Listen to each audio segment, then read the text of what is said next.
मुलीचं करा असं म्हणणारे हात वर करा. मुलीची संख्या जास्त आहे. ठीक आहे, आता माझी जबाबदारी वाढली.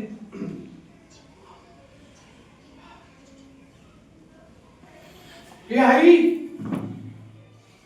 आई दप्तर आहे ना, ते सांग. हे आई कुठेस का तू? हे आई आधी काय काय बोलली? तुला वेळ नाही, तुला नेहमीच असतं. ए तायडे इकडे ना, तुला अभ्यास बंद कर. चल चल तू इकडे इकडे प्लीज ये ना, तुला एक मला सांगायचंय. हे आई ये ना तू. आता कशी माझी लाडाची गुणाची आई. तायडे तो पेन बंद कर का? चल लवकर मला तू सांगायची. आई आली बघ. तायडे चल चल चल तू ये. आली बा माझी गुणाची तायडी. आई आई आज की नाही शाळेमध्ये आपल्या तांबेसर आणि करपेसर आले होते. तर मी आम्हाला बाळ रंगभूमी परिषदेची माहिती सांगितली. काय कार्यक्रम असतात त्या बाळ रंगभूमी परिषदेमध्ये? अरे अरे अख्खे वर्षभर कार्यक्रमाची रेलचेल असते. काय काय सांगू तुम्हाला.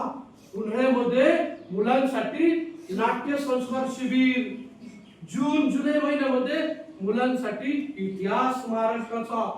ते सर सांगत होते गेल्या वर्षी छत्रपती शिवाजी महाराजांच्या जीवनावर वेगवेगळे कार्यक्रम झाले. जिल्ह्यामध्ये आणि राज्यामध्ये स्पर्धा होते. यावर्षी अहिल्यादेवी होळकर, आपल्या पुण्यश्लोक अहिल्यादेवी होळकर यांच्या जीवनावर स्पर्धा झाली. जिल्ह्यातून पहिला नंबर आलेल्या मुलाला आणि संघाला राज्याला संधी मिळाली. तिथेही नंबर मिळाले. आणि विशेष म्हणजे जो जो विद्यार्थी भाग घेतो ना त्याला प्रमाणपत्र मिळतं बाल रंगभूमी परिषद राज्याचं. आणि त्याच्यात बरेचशा स्पर्धा सगळ्या मोफत असतात.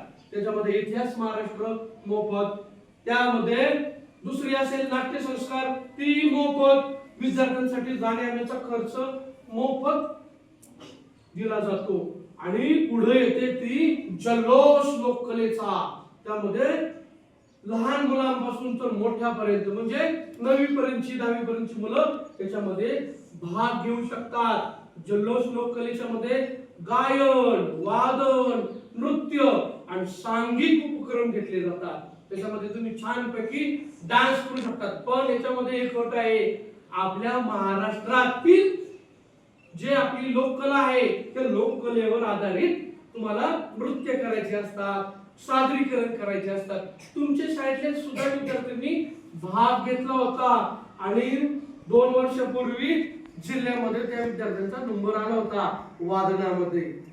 असे वेगवेगळे उपक्रम असतात. ते झाले की विद्यार्थी मित्रांनो तुम्हाला सांगले हात आहे, पाय आहे, डोळे आहे सगळे. पण आपल्यामध्ये सुद्धा आपले एक सहकारी आहे दिव्यांग मुले. दिव्यांग मुलं काय रे मी सांगतो. दिव्यांग म्हणजे काय?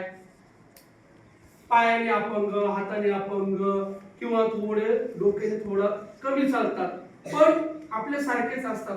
अशा मुलांसाठी सुद्धा काय करते बाल रंगभूमी काम करते. सर सांगत होते आई थांब अजून सांगतो, अजून पुढे नाट्य संमेलन, बाल संमेलन, बाल नाट्य स्पर्धा एवढे उपक्रम हा बाल रंगभूमीचे असतात.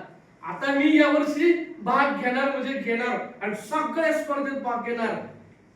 काय रे तुला पण भाग घ्यायचा? हा बघ पाहिजे तू 9वीला आहे, पुढल्या वर्षी 10वीचा अभ्यास आहे, पण काय नाही तू करू शकते, बिनधास्त भाग घेऊ शकते. गायनात घे, वादनात घे, नृत्यात घे, कशातही भाग घे, नंबर येणारच. काय म्हटले आई? आईचं पटलं वा. नंबर नाही आला तरी चालेल पण भाग घ्या. खरंच ग तुझ्यासारखी आई मला मिळाली, मला एवढं संधी मिळाली म्हणून मी बाल रंगभूमी परिषदेच्या सगळ्या कार्यक्रमात भाग घेणार. ओके समजलं?